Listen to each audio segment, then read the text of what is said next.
Hi guys, तो start करते हैं आज के इम्पोर्टेंट करंट अफेयर। तो सबसे पहले है पिंक फायर रिटार्डेंट। तो ये न्यूज़ में क्यों है? क्योंकि रिसेंटली जो यूनाइटेड स्टेट में फायर लगी है, ब्लेज हुआ है ना, तो ये पिंक फायर रिटार्डेंट यूज़ कर रहे हैं उसकी आग बुझाने के लिए।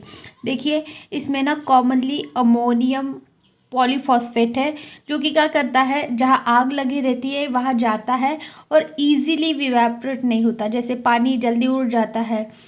और ये क्या करता है, पिंक फायर रिटार्डेंट वहाँ जाके लॉन्ग समय तक रहता है, उससे आग को बुझने में हेल्प मिलती है। सो देखिए, जो यूएस में यूज़ हो रहा है ना, वो मोस्ट कॉमनली है फॉस्चेक करके एक रिटार्डेंट है। सो देखिए, ये है पिंक फायर रिटार्डेंट, और यहाँ का जो पिंक कलर है ना, वो इसीलिए यहाँ यूज़ हुआ है कि जब हम ये स्मोक डाल रहे हैं वहाँ आग में, आग बुझाने के लिए, तो वो बराबर उसी जगह पे जा रहा है या नहीं, ये देखने के लिए यहाँ पिंक कलर मिक्स किया जाता है। नेक्स्ट है हमारा national programme for organic production. तो ये न्यूज़ में क्यों है? क्योंकि इसका 8th एडिशन अभी जो हमारे ministry of commerce and industry है उन्होंने रिलीज़ किया है। तो देखिए, ये जो प्रोग्राम है ये लॉन्च किया गया था 2001 में, और उससे ही ना हमारे इंडिया में ऑर्गेनिक एग्रीकल्चर सेक्टर का फाउंडेशन स्टोन भी रखा गया था। और इस प्रोग्राम का इम्प्लीमेंटिंग एजेंसी कौन है?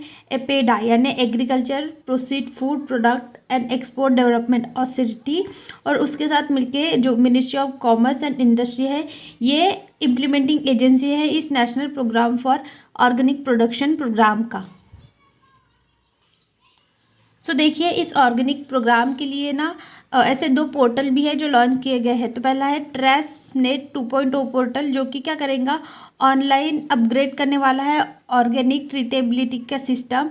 और ये दूसरा है एग्री एक्सचेंज पोर्टल, जो कि रिडिज़ाइन और रिवैम्प करने वाला है एग्री एक्सचेंज, जो कि मोर यूज़र फ्रेंडली होने वाला है, जो कि एनालिसिस और जनरेट भी करेगा रिपोर्ट, एग्रीकल्चर रिलेटेड डाटा, ये सब जो कि पब्लिक यूज़ कर सकेंगी। सो देखिए, ये जो ऑर्गेनिक फार्मिंग है इसके बारे में जानते हैं। इसे ना ऑर्गेनिक एग्रीकल्चर भी कहा जाता है, इकोलॉजिकल फार्मिंग भी कहा जाता है, और बायोलॉजिकल फार्मिंग भी कहा जाता है।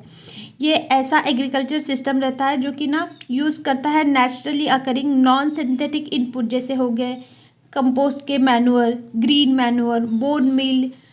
और ना यहाँ टेक्निक यूज़ होती है जैसे क्रॉप की रोटेशन, कंपेनियन प्लांटिंग, यानी ऐसे दो प्लांट लगाए जो एक दूसरे को कंपेनियन करे, जैसे गार्लिक के साथ वो मेरीगोल्ड, गेंदा, उन सबको लगाते हैं ना, तो वो हो जाता है कंपेनियन फार्मिंग।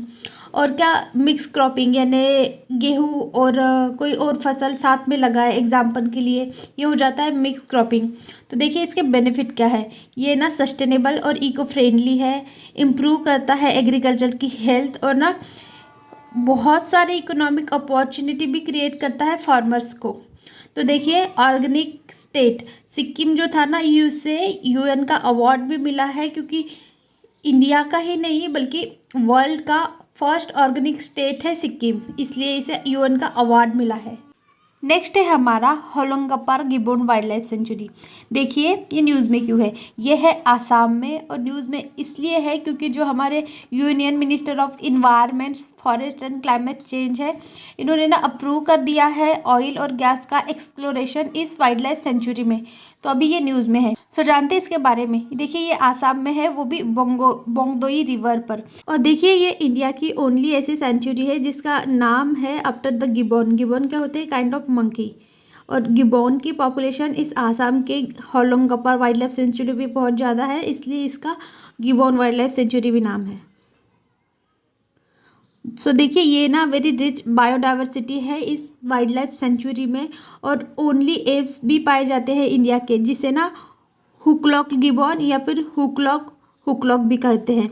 और ना ये ओनली नॉकटर्नल प्राइमेट है, यानी रात में एक्टिव होने वाले प्राइमेट है, जो कि नॉर्थ ईस्टर्न स्टेट असम में पाए जाते हैं, जिनका नाम है बेंगाल स्लोरोरिस। ये है एक नॉकटर्नल प्राइमेट।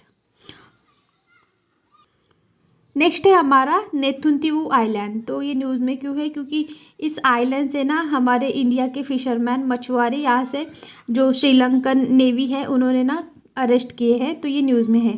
तो देखिए ये जो है ना नेतुन तीवु आइलैंड, इसे ना देदू तीवु भी कहा जाता है, क्योंकि ना पाक स्ट्रेट जो कि नॉर्दर्न पार्ट है श्रीलंका का वहाँ आता है। इसे ना डेप्थ आइलैंड भी कहा जाता है, क्योंकि ना बहुत समय तक डच की कॉलोनीज रही है ये डेप्थ आइलैंड। और देखिए डच लोगों ने ही यहाँ डच फोर्ट भी बनाया है, जो कि ना डेड कोरल चंक होती है ना, कोरल रिफ के डेड चंक, उससे बनाया हुआ है इस आइलैंड में। सो देखिए ये हो गई पाक स्ट्रेट और ये हो गया डेप्थ आइलैंड। यहाँ से ना हमारे इंडिया के फिशरमैन श्रीलंकन नेवी ने अरेस्ट किया है।